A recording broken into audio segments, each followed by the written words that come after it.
La conquista de la felicidad, de Bertrand Russell. Primera parte. Causas de la infelicidad. 8. Manía persecutoria. En sus modalidades más extremas, la manía persecutoria es una forma reconocida de locura. Algunas personas imaginan que otras quieren matarlas, meterlas en la cárcel o hacerles algún daño grave. A menudo el deseo de protegerse contra los perseguidores imaginarios las empuja a actos de violencia que hacen necesario restringir su libertad. Como otras muchas formas de locura, esto no es más que una exageración de una tendencia que no es nada infrecuente en personas consideradas normales. No es mi intención comentar las formas más extremas, que son competencia del psiquiatra. Son las formas más suaves las que quiero considerar porque son una causa muy frecuente de infelicidad y porque, como no llegan al grado de ocasionar una demencia manifiesta, puede tratarlas el paciente mismo con tal de que se le pueda convencer de que diagnostique correctamente su trastorno y acepte que sus orígenes están en él mismo y no en la supuesta hostilidad o malevolencia de otros. Todos conocemos a ese tipo de persona, hombre o mujer, que según sus propias explicaciones es víctima constante de ingratitudes, malos tratos y traiciones. A menudo las personas de esta clase resultan muy creíbles y se ganan las simpatías de los que no las conocen desde hace mucho tiempo. Por regla general, no hay nada inherentemente inverosímil en cada historia que cuentan. Es indudable que a veces se dan las clases de malos tratos de las que ellos se quejan. Lo que acaba por despertar las sospechas del oyente es la multitud de malas personas que el sufridor ha tenido la desgracia de encontrar. Según la ley de probabilidades, las diferentes personas que viven en una determinada sociedad sufrirán a lo largo de su vida más o menos la misma cantidad de malos tratos.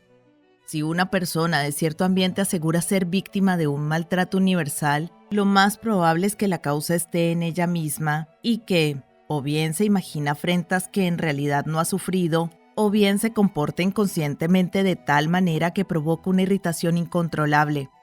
Por eso, la gente experimentada no se fía de los que, según ellos, son invariablemente maltratados por el mundo, y con su falta de simpatía tienden a confirmar a esos desdichados su opinión de que todo el mundo está contra ellos.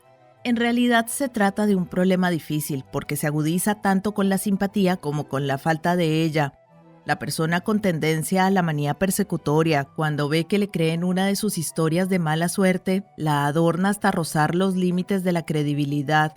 En cambio, si ve que no la creen, ya tiene otra muestra de la curiosa malevolencia de la humanidad para con ella. La enfermedad solo se puede tratar con comprensión, y esta comprensión hay que transmitírsela al paciente para que sirva de algo.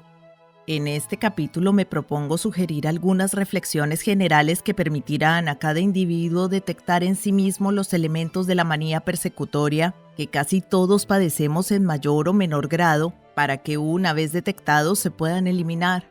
Esto forma parte importante de la conquista de la felicidad, ya que es completamente imposible ser feliz si sentimos que todo el mundo nos trata mal.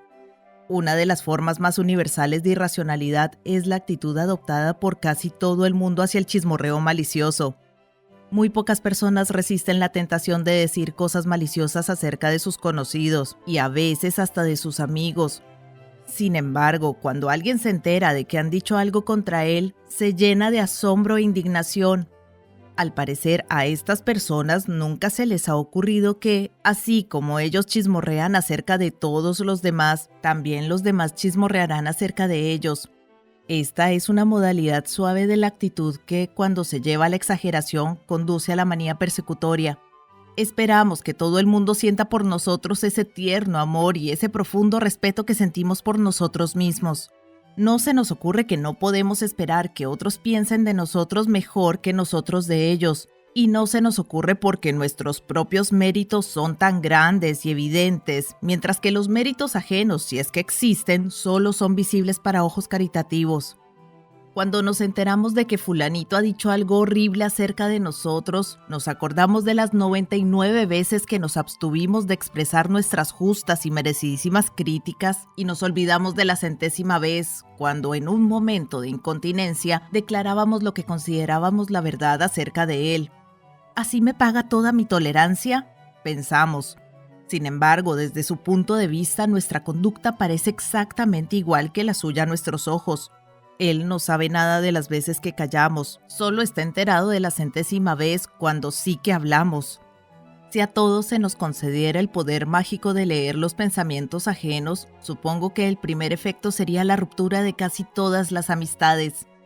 Sin embargo, el segundo efecto sería excelente, porque un mundo sin amigos nos resultaría insoportable y tendríamos que aprender a apreciar a los demás sin necesidad de ocultar tras un velo de ilusión que nadie considera a nadie absolutamente perfecto. Sabemos que nuestros amigos tienen sus defectos y sin embargo, en general, son gente agradable que nos gusta. No obstante, consideramos intolerable que ellos tengan la misma actitud para con nosotros. Queremos que piensen que nosotros, a diferencia del resto de la humanidad, no tenemos defectos. Cuando nos vemos obligados a admitir que tenemos defectos, nos tomamos demasiado en serio un hecho que es tan evidente. Nadie debería creerse perfecto ni preocuparse demasiado por el hecho de no serlo.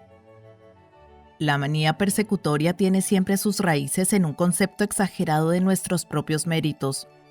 Supongamos que soy autor teatral. Para toda persona imparcial tiene que ser evidente que soy el dramaturgo más brillante de nuestra época. Sin embargo, por alguna razón, mis obras casi nunca se representan y cuando se representan no tienen éxito. ¿Qué explicación tiene esta extraña situación?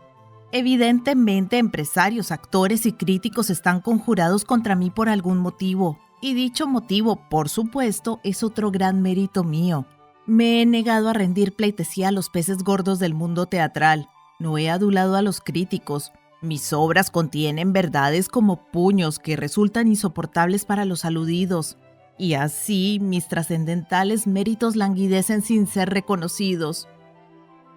Tenemos también al inventor que jamás ha logrado que alguien examine los méritos de su invento. Los fabricantes siguen caminos trillados y no prestan atención a ninguna innovación. Y los pocos que son progresistas tienen sus propios equipos de inventores que cierran el paso a las intrusiones de los genios no autorizados. Las asociaciones científicas, por extraño que parezca, pierden los manuscritos que uno les envía o los devuelven sin leer. Los individuos a los que uno apela se muestran inexplicablemente reacios. ¿Cómo se puede explicar este estado de cosas? Evidentemente existe una camarilla cerrada de personas que quieren repartirse entre ellas todos los beneficios que puedan obtenerse de los inventos. Al que no pertenezca a esta camarilla cerrada no le escucharán nunca. También está el hombre que tiene auténticos motivos para quejarse basados en hechos reales, pero que generaliza a la luz de su experiencia y llega a la conclusión de que sus desdichas constituyen la clave del universo. Digamos que ha descubierto algún escándalo relacionado con el servicio secreto que al gobierno le interesa mantener oculto. No puede conseguir que se haga público su descubrimiento y las personas aparentemente más influyentes se niegan a mover un dedo para remediar el mal que a él le llena de indignación. Hasta aquí los hechos son como los cuenta. Pero los rechazos le han causado tanta impresión que cree que todos los poderosos están ocupados exclusivamente en ocultar los delitos a los que deben su poder. Los casos de este tipo son especialmente obstinados debido a que su punto de vista es cierto en parte, pero como es natural, lo que les ha afectado personalmente les ha hecho más impresión que otras cuestiones muchísimo más numerosas de las que no han tenido experiencia directa. Esto les da un sentido erróneo de la proporción y hace que concedan excesiva importancia a hechos que tal vez sean excepcionales y no típicos. Otra víctima nada infrecuente de la manía persecutoria es cierto tipo de filántropo que siempre está haciendo el bien a la gente en contra de la voluntad de ésta y que se asombra y horroriza de que no le muestren gratitud. Nuestros motivos para hacer el bien rara vez son tan puros como los imaginamos. El afán de poder es insidioso, tiene muchos disfraces y a menudo es la fuente de placer que obtenemos al hacer lo que creemos que es el bien para los demás. Tampoco es raro que intervenga otro elemento. Por lo general, hacer el bien a la gente consiste en privarle de algún placer, la bebida, el juego, la ociosidad o algo por el estilo. En este caso hay un elemento que es típico de gran parte de la moral social. La envidia que nos da a los que están en posición de cometer pecados de los que nosotros tenemos que abstenernos si queremos conservar el respeto de nuestros amigos. Los que votan, por ejemplo, a favor de la prohibición de fumar. Leyes así existen y han existido en varios estados de Estados Unidos. Son evidentemente no fumadores para los que el placer que otros obtienen del tabaco es una fuente de dolor. Si esperan que los antiguos adictos al cigarrillo formen una comisión para ir a darles las gracias por emanciparlos de tan odioso vicio, es posible que queden decepcionados.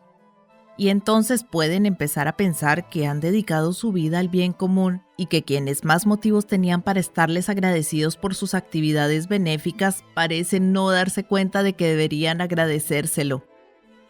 Antes se observaba este mismo tipo de actitud por parte de las señoras para con las sirvientas, cuya moralidad salvaguardaban. Pero en estos tiempos el problema del servicio se ha agudizado tanto que esta forma de benevolencia hacia las criadas se ha hecho menos común. En la alta política ocurre algo muy parecido. El estadista, que poco a poco ha ido concentrando todo el poder en su persona para estar en condiciones de llevar a cabo los nobles y elevados propósitos que le decidieron a renunciar a las comodidades y entrar en la arena de la vida pública, se queda asombrado de la ingratitud de la gente cuando ésta se vuelve contra él. Nunca se le ocurre pensar que su esfuerzo pudiera tener algún otro motivo aparte del interés público, o que el placer de controlarlo todo pueda haber inspirado en alguna medida sus actividades. Poco a poco le parece que las frases habituales de los discursos o de la prensa del partido expresan verdades y confunde la retórica partidista con un auténtico análisis de los motivos. Disgustado y desilusionado, se retira al mundo después de que el mundo le abandone a él y lamenta haber intentado una tarea tan ingrata como la búsqueda del bienestar público. Estos ejemplos me sugieren 4 máximas generales que servirán de eficaz preventivo de la manía persecutoria si se acepta suficientemente su veracidad. La primera es: recuerda que tus motivos no siempre son tan altruistas como te parecen a ti. La segunda: no sobreestimes tus propios méritos. La tercera: no esperes que los demás se interesen por ti tanto como te interesas tú. Y la cuarta: no creas que la gente piensa tanto en ti como para tener algún interés especial en perseguirte. Voy a decir unas palabras acerca de cada una de estas máximas. Recelar de nuestros propios motivos es especialmente necesario para los filántropos y los ejecutivos. Estas personas tienen una visión de cómo debería ser el mundo o una parte del mundo y sienten, a veces con razón y otras sin ella, que al hacer realidad su visión están beneficiando a la humanidad o a una parte de la humanidad. Sin embargo, no se dan cuenta de que cada uno de los individuos afectados por sus actividades tiene tanto derecho como ellos a tener su propia opinión sobre la clase de mundo que le gustaría. Los hombres del tipo ejecutivo están completamente seguros de que su visión es acertada y de que toda opinión contraria es errónea, pero su certeza subjetiva no aporta ninguna prueba de veracidad objetiva. Es más, su convicción es muy a menudo un mero camuflaje para el placer que experimentan al contemplar cambios causados por ellos. Y además del afán de poder existe otro motivo, la vanidad, que actúa con mucha fuerza en estos casos.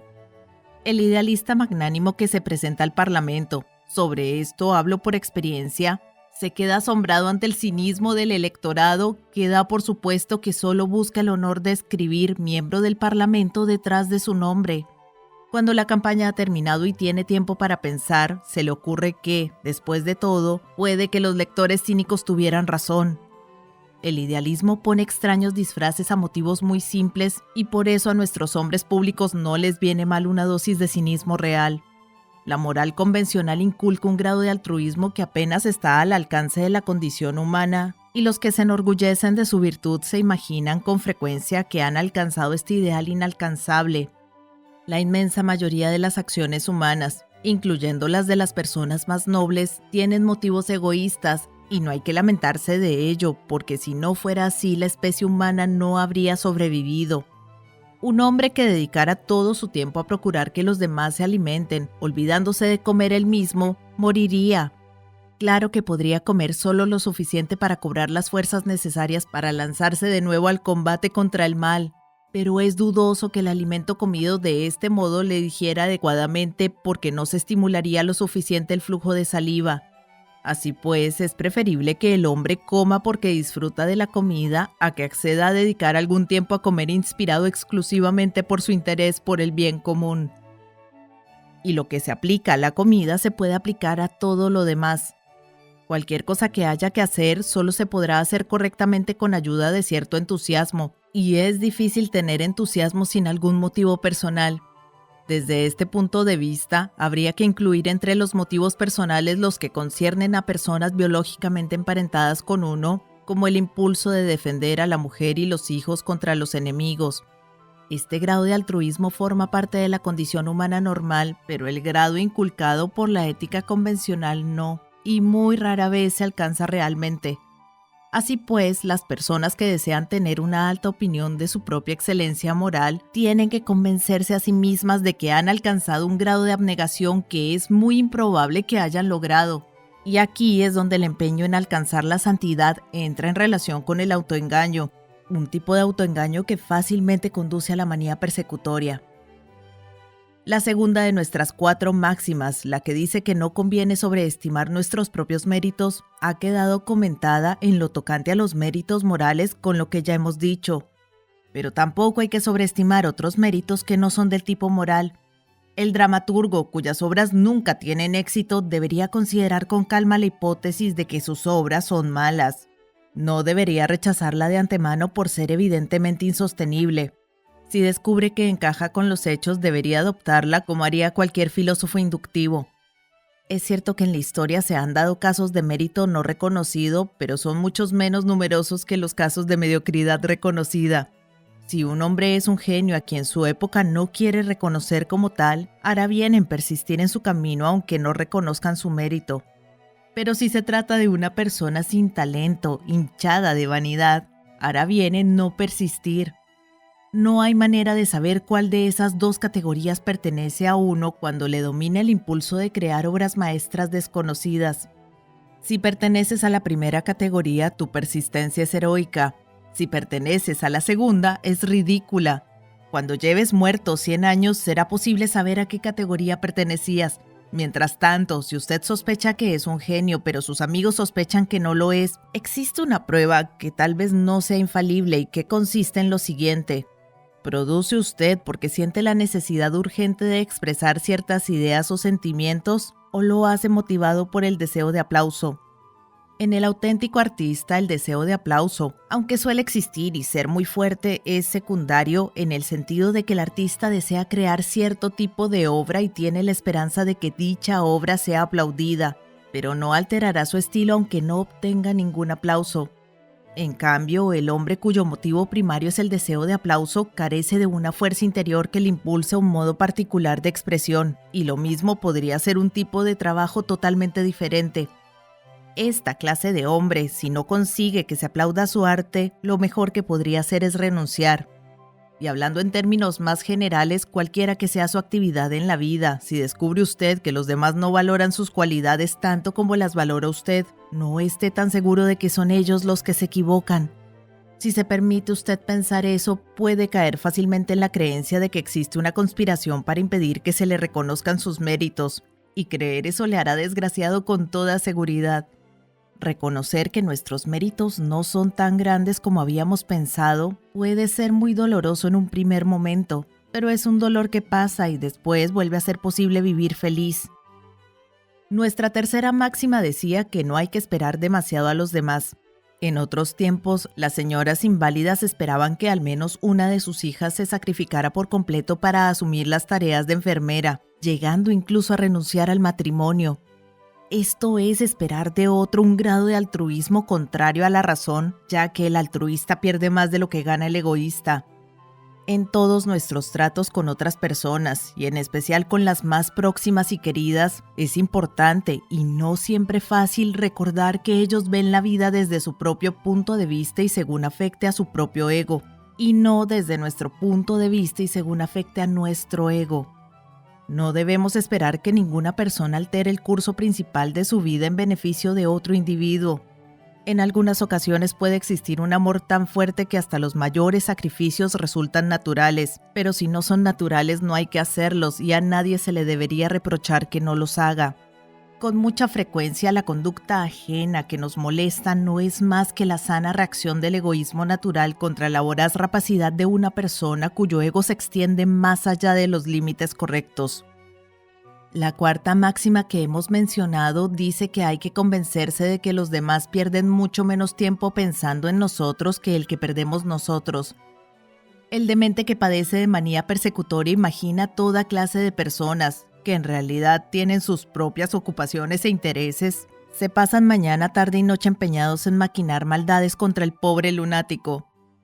De manera similar, el individuo relativamente cuerdo que padece de manía persecutoria ve en toda clase de actos una referencia a su persona que en realidad no existe. Naturalmente, esta idea halaga su vanidad. Si fuera un hombre realmente grande, podría ser verdad. Durante muchos años, los actos de gobierno británico tuvieron como principal objetivo hundir a Napoleón. Pero cuando una persona sin especial importancia se imagina que los demás están pensando constantemente en ella, ha iniciado el camino de la locura. Supongamos que pronuncia usted un discurso en un banquete público. En los periódicos aparecen fotografías de otros oradores, pero ninguna de usted. ¿Cómo se explica esto? Evidentemente no es porque a los otros oradores se les considere más importantes. Tiene que ser porque los directores de los periódicos dieron órdenes de que usted no apareciera. ¿Y por qué han ordenado tal cosa? Evidentemente porque le temen a usted a causa de su gran importancia. De este modo, la omisión de su fotografía deja de ser un desaire para transformarse en un sutil elogio. Pero este tipo de autoengaño no puede dar origen a una felicidad sólida. En el fondo de su mente, usted siempre sabrá que los hechos ocurrieron de otro modo, y para mantener ese conocimiento lo más oculto posible tendrá que inventar hipótesis cada vez más fantásticas. Llegará un momento en que el esfuerzo necesario para crearlas sea demasiado grande, y como además llevan implícita la convicción de que es usted víctima de la hostilidad general, la única manera de salvaguardar su autoestima será fomentando la dolorosísima sensación de que está usted enfrentado al mundo. Las satisfacciones basadas en el autoengaño nunca son sólidas y, por muy desagradable que sea la verdad, es mejor afrontarla de una vez por todas, acostumbrarse a ella y dedicarse a construir nuestra vida de acuerdo con ella.